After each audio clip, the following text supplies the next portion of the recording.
Hello and a very warm welcome to another brand new episode of World Panorama, the only show that gets you a 360-degree view of all that's happening in the international arena. I'm Teena Jha. Let's begin with a look at the big stories this week first. Al-Qaeda announces formation of a wing to fan the flames of jihad in the Indian subcontinent. Home Ministry puts all states on high alert. Ukraine and pro-Russian rebels sign a truce deal to end almost 5 months of fighting as European Union and the US line up fresh sanctions against Russia. NATO allies unite against the Islamic State group, announce formation of a rapid reaction force in Eastern Europe to counter Russian aggression. India-Australia signs civil nuclear energy deal, Canberra to sell uranium to energy-starved India for power generation. And Indian tennis star Sania Mirza wins the 2014 US Open mixed doubles title with Brazilian partner Bruno Soares. Sania now holds 3 Grand Slam titles. Well, our top story this week is the Al-Qaeda threat to India. The centre has sounded a nationwide alert after an Al-Qaeda video surfaced purportedly claiming a new wing in India and the neighbouring countries. The Home Ministry is verifying the authenticity of the online video of Al-Zawahri, which has raised massive security concerns. Take a look at this report. At a time when the world faces a new terror threat in the form of Islamic State, India is concerned over this online video featuring Al-Qaeda chief Ayman Al-Zawahri.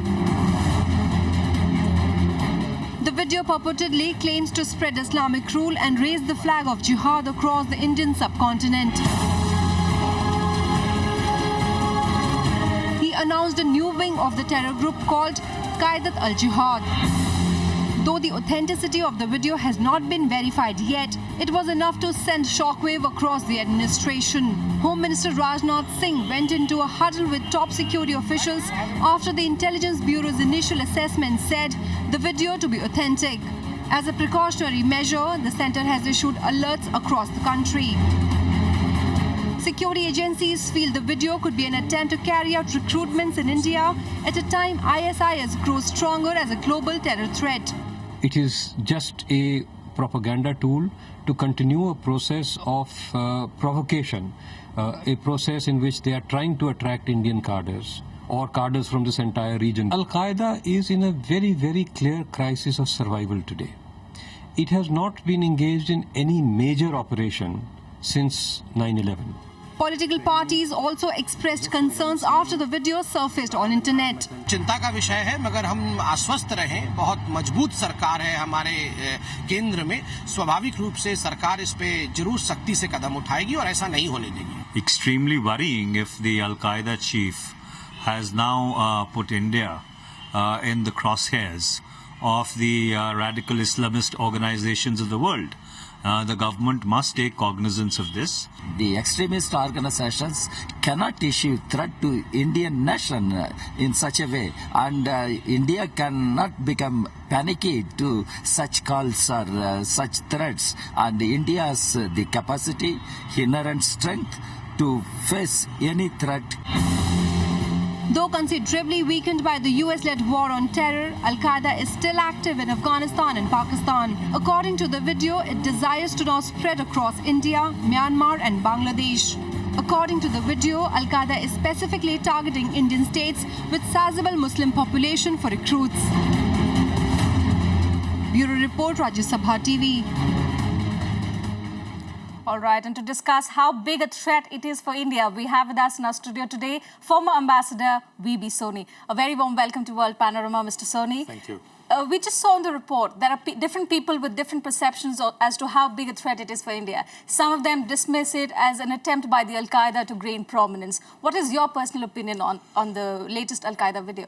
My personal opinion is it should not be taken lightly.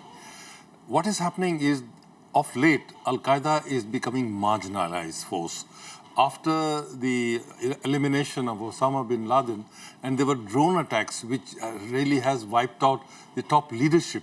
So right now there is a lack of sense of direction. So Zawahiri is now really worried because there is an alternative available for the young jihadis, and that is in the form of ISIS. And I think ISIS has really taken the center stage in terms of attracting attention. They are becoming more desperate. I think Al-Qaeda, though dangerous, but I think it's the ISIS which is keeping them behind. So in order to come to the mainstream, in order to attract the younger generation, they are trying to come into limelight in India. The reason being, there are 3 or 4 forces which will be at work. First, of course, is that there is a new government in power. Mr. Narendra Modi's government is quite decisive, quite clear-headed in its mind. And so they want to try out to what extent they will go. Are they ready for any threat like that? Right. The second thing is also, if you were to see, they have tried to include the northeastern states of India, plus included Myanmar by including the Rohingyas. So in order that their attention is not just in India, but also troubled areas in India. So that threat is real because they would like to also come up with some few blasts, etc., which will again bring them into limelight. Right now, it's only ISIS. What could be the repercussions back home in India of this latest Al-Qaeda video, which sends out a clear-cut warning to the Indian subcontinent? Should the Indian government be worried about it? No, it has to be taken seriously, but need not necessarily be worried because, as I said, it is not as if the threat is coming tomorrow. But at the same time, you have to take lessons because if you were to ignore these threats, then they will find out that there are certain elements which can be, they can come back and create that problem. So nip the evil in the bud and be decisive. Send a very clear message that this kind of attitude to destabilize India will not be permitted. And secondly, the government, to my mind, is very decisive and very clear-headed in their approach that they will not. As you have seen the responses of the Home Minister and other agencies, there have also been confirmed reports by the Western news intelligence agencies, particularly the US and others, that India should take it seriously because they had been warned earlier in the past, but whatever the warnings were given, they were not taking it seriously.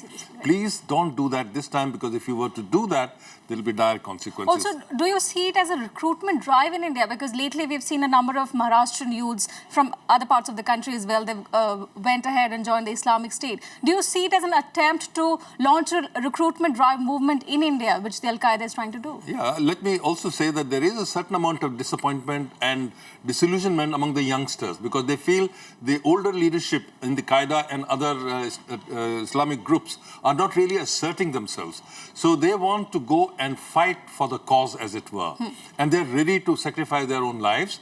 The drive is, of course, there, but the response has not been all that impressive. I mean, there have been 10 or 12 youngsters have been identified as one of those who were recruited by them. If you don't stop it now, it will spread to the other states. Right now, it's in Bangalore and other southern states. But the good thing is that some of the Islamic, or rather not the extremist Islamic elements have also condemned this, that India is different because India is all-inclusive. There is no discrimination as such. In this case, it's perceived that India is not really, it's an open society. It's been acknowledged even by the so-called enemies of India. So that is the reason why we should tell them that, look, we mean business.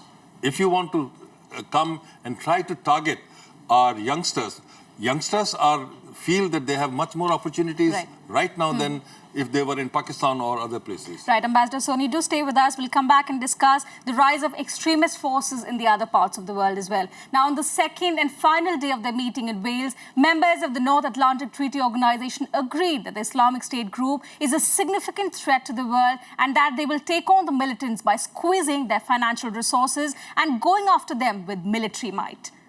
With the Islamic State militants spreading across eastern Syria and northern and western Iraq, US President Barack Obama also urged the Arab states in the Middle East to engage in the fight. US Secretary of State John Kerry, Defense Secretary Chuck Hagel, along with Barack Obama's top counter-terrorism advisor Lisa Monaco are all heading to the Middle East in the coming days in an effort to seek regional commitments to battle the Islamic State. NATO also announced the formation of a rapid reaction force in Eastern Europe. The force would consist of several thousand troops that could quickly mobilize if an alliance country in the region came under attack. All right, Ambassador Soni, coming to the rise of the extremist forces in the other parts of the state. You know, the Islamic State has rapidly been expanding itself in Iraq first, and now it's moved on to Syria.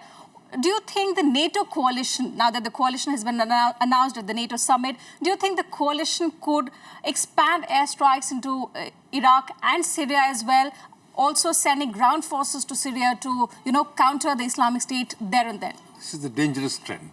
I must say that until and unless the countries in NATO join hands, which they are doing now, but they should go to a certain extent and not all out. The reason being, it has repercussions for the civilians. If the ISIS is spreading, to my mind, will not be able to continue for too long. These are still few new days, and people are still trying it, so they have to be checked at the very beginning. And unless and until some firmness is shown, to my mind, I think the NATO has taken the right decision to combat that. But you asked me the question about operations in Syria. Now, that is a very sensitive issue, because they have tried in the past also, but the forces there, the so-called government forces right now, they are able to control it. And so if a particular border is breached, then it can lead to consequences. And also because the Syrian government has obviously opposed the US airstrikes. Yeah, they oppose the airstrike, but they are willing to give them, the NATO forces, cover from air cover in case they were to strike directly at the ISIS forces. So this is first time an indication that there can be some meeting of mind, because the danger is common to both sides. It's not just to the Western countries or NATO, but also Syria is affected by that. So for a short time, if they were to join hands and let them allow to do the fighting, as it were, without really entering into the fray, then it can be handled. To my mind, it should be carefully handled. Syria is a very sensitive issue. It has implications, security implications for the civilians. I'm more worried about the civilians, not so far as the government is concerned. So the best way in what you're trying to suggest is, the NATO coalition, the United States, the UK, they should empower the Kurdish forces in Iraq. They should empower the Syrian government rather than intervening directly on the ground. I think they are the ones who know the ground situation better than anybody else. They have tried elsewhere. It has not worked. Kurds are the best example. They have been able to combat them and check that. So the local forces know the situation much better. And also the reaction will not be because if the foreign forces enter those, then the local population may not be as forthcoming, because they feel that it's our battle, and since our own brothers are fighting, let's support them rather than an invading force. Also, Ambassador Soni, what the point that has been really of a great concern to the world is more and more youngsters from across the world are joining the Islamic State cause. What do you think is the reason behind such a massive youngsters flowing into the I think the answer is quite simple, really, because they feel that there are no job opportunities. There is so much of instability in Syria, and if you were to see in that part of the world, where do they go? There is no opportunities in a big way, because, again, take Palestine, take Syria, take Iraq, take whichever country you like. There are instability. There is no economic activity happening. They were hoping that the reconstruction facility in Iraq will start, and that will give them opportunities. Right. It's not happened to the extent they are. So the frustration seeps in, because if it's a youngster, 18, 19 years of age, and he finds that there is no job. So where does he go? He goes and probably sits down with his friends having coffee or beer or whatever it is. And after that, psychologically, they feel that they're not wanted by the society. But the atrocities they're indulging in is of great concern to the entire world. It is something which has to be checked by the societies themselves.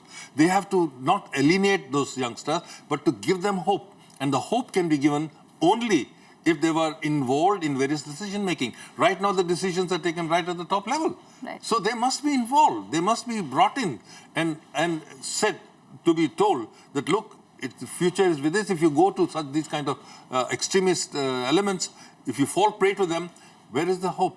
And there will be destruction. All right, Ambassador Soni, thank you very much for joining us this week and sharing your perspective with us. Now, moving on, in another major development this week, Ukraine and pro-Russian rebels reached a ceasefire agreement on Friday, the first step towards ending fighting in eastern Ukraine that has caused the worst standoff between Moscow and the West since the Cold War ended. The ceasefire deal was struck in the Belarusian capital Minsk, along with the deal allowing for prisoner exchanges, deliveries of humanitarian aid, and the withdrawal of heavy weapons after 5 months of a conflict that has killed more than 2,600 people. Despite some initial shelling in the rebel stronghold of Donetsk after the truce began, the ceasefire appeared to be holding. However, many residents and combatants were skeptical that the ceasefire would last long or provide the basis for a durable peace settlement.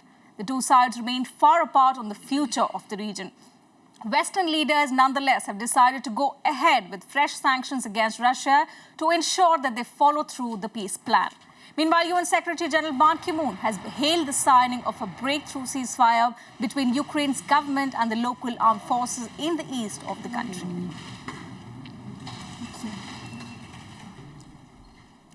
With that, we'll slip into a short break now. Up next, India and Australia sealed the civil nuclear deal. Details to follow in just a bit. Do stay with us.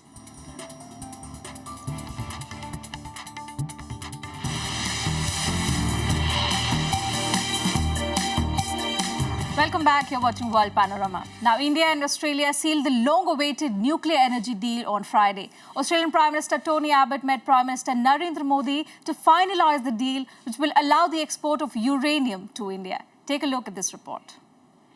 After years of negotiation, India and Australia finally inked a civil nuclear deal on Friday. Prime Minister Narendra Modi and his Australian counterpart Tony Abbott met at the Hyderabad House to sign the deal between the two nations. The agreement will allow India to ramp up plans for more nuclear power stations, with only 20 small plants at present and a heavy dependency on coal. Civil nuclear energy cooperation agreement का एक ऐतिहासिक कदम है। यह हमारे आपसी विश्वास और भरोसे का बहुत बड़ा प्रमाण है। हमारे सहयोग में एक नए अध्याय का शुभारंभ करेगा। परमाणु ऊर्जा भारतीय अर्थव्यवस्था की कार्बन पदार्थों पर निर्भरता कम करेगी। Any country on the planet has been a model citizen like India. India has scrupulously dotted every I and crossed every T when it comes to international law. That's why we are happy to trust India with our uranium. India's negotiations with the third largest producer of uranium began in 2012. It had previously ruled out the deal because India refused to sign the Nuclear Non-Proliferation Treaty. Australia's decision to overturn its ban after India struck a civil nuclear deal with US agreement in 2008. The Australian Prime Minister also emphasised the need to boost strategic ties and two-way trade and commerce between the two Commonwealth countries. Both India and Australia want to boost two-way trade and investment. And I hope that the Comprehensive Economic Partnership or free trade negotiations between our countries will be concluded at the latest by the end of 2016. Earlier, Prime Minister Narendra Modi accorded a ceremonial reception to Australian Prime Minister Tony Abbott at the forecourt of Rashtrapati Bhavan. PM Abbott gifted a Nehru jacket made of Australian wool to Prime Minister Modi, who in return presented him a copy of the Gita. Abbott also met President Pranab Mukherjee, Vice President Mohammad Hamid Ansari and External Affairs Minister Sushma Swaraj before wrapping up his two-day visit to India. Bureau Report, Rajya Sabha TV. And much else has been unfolding around the world. Here's a quick wrap of the other international news of the week in our Globe Watch.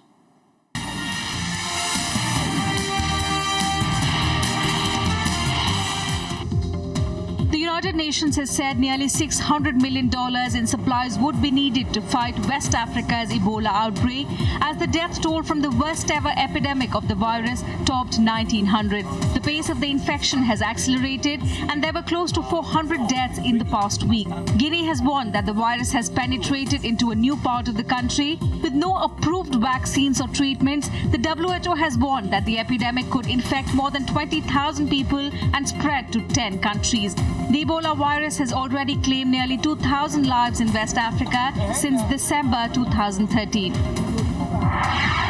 The United Nations and Iran met in Geneva for bilateral talks on Thursday as international diplomacy intensifies to end a decade-old dispute over Tehran's atomic programs. Analysts say the prospects of reaching a nuclear deal are growing less likely amid continued impasse on the issue of the size of Iran's enrichment capacity.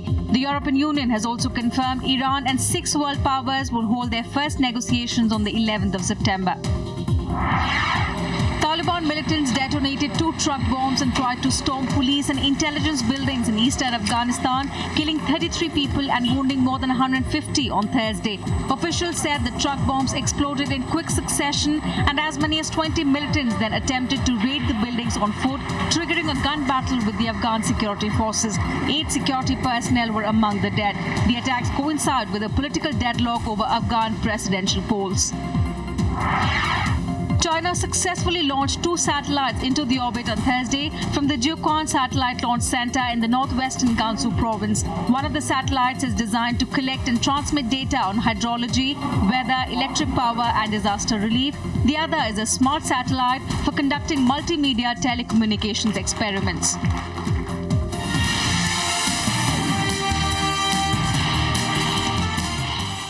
Well, shifting gears now, time to bring you up to speed with all the sports news that you might have missed this week. Here's all the sports action.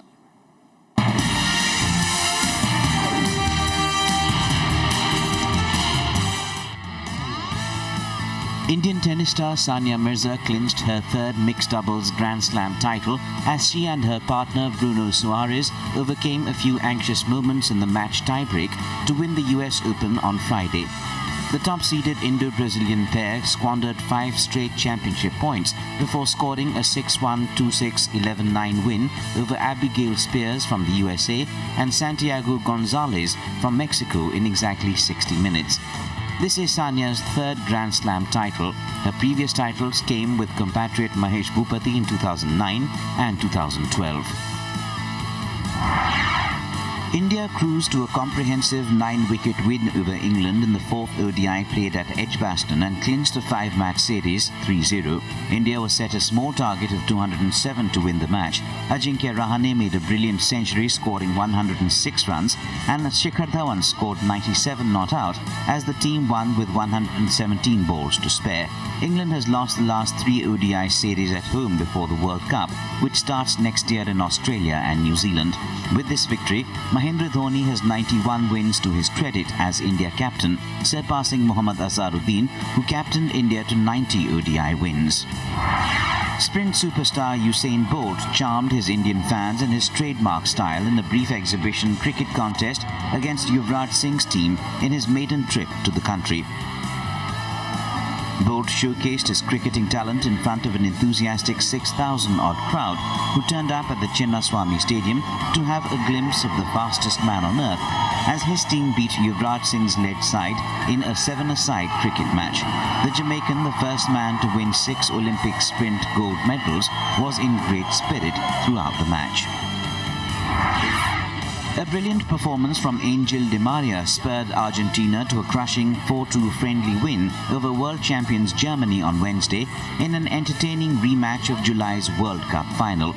Argentina led 4-0 early in the second half, but Andre Schroll pulled a goal back for Germany before Fernandes turned a Mario Götze effort into his own goal on a night when only players from the English Premier League found the back of the net.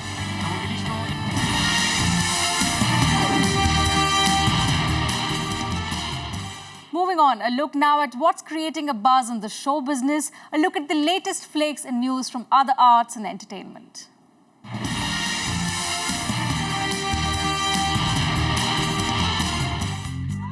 Actor Actor filmmaker George Clooney will direct a movie about the phone hacking scandal that ensnared some of Britain's biggest media figures and politicians, studio Soni Pictures Entertainment said on Wednesday.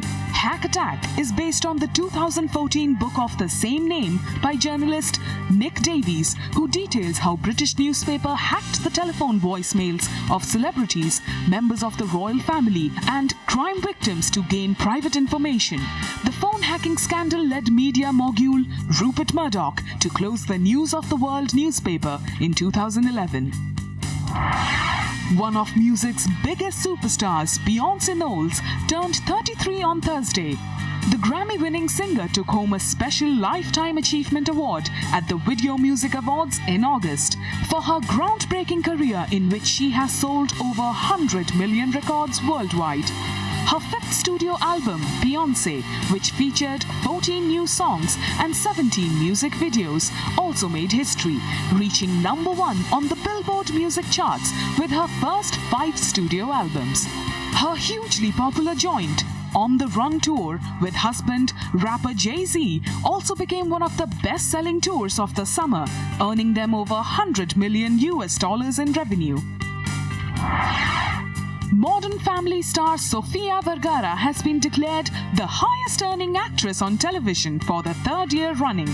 The star who plays Gloria Delgado Pritchett on Modern Family topped the Forbes list with $37 million from June 2013 to June 2014, with much of the revenue coming from endorsements and licensing contracts. Vergara has appeared on the ABC sitcom since 2010 and has been nominated for 5 Golden Globes and 4 Primetime Emmys, but is yet to receive an award. Lady Gaga has confirmed plans to perform in Tel Aviv next week, despite the Israel-Palestine crisis in the region. She posted a promotional video online on the event. The Backstreet Boys, Paul Anka and Neil Young are among the acts who have pulled the plug on shows in Israel this summer, citing security concerns. But Gaga, it appears, has no fears about her safety and is pressing on with her scheduled gig. In a video posted online on Wednesday, the poker face singer says, "Shalom, this is Lady Gaga. I'm so excited to perform my new tour in Tel Aviv. I'll see you soon, Israel." I'll see you soon, Israel, September 13th.